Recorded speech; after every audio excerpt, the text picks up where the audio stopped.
Алматының спасательдері негізі тез істейді екен жұмысты. Кеше өтінішке осындай ұсыныс жазып едік.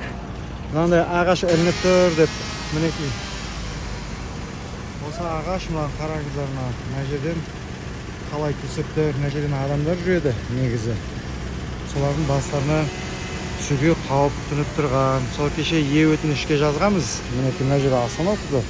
Бұл жерден адамдар, балалар, бала-шаға өтеді. Сол кезде мына ағаш құласа, шақырып едік, тез келді. Кеше жаздық, кешке бүгін келді, міне алып тастап жатыр. Әр Алматының тұрғыны осындай нәрселерді байқап жүрсе, байқап жүріп, осындай нәрселерді өтінішке жазып, осындай нәрселер істейтін болсақ, өзіміздің тұрып жатқан қаламыз осылай көркем болады. Енді жанашыр қаланың тұрғындарына қатысты айтып жатқаным.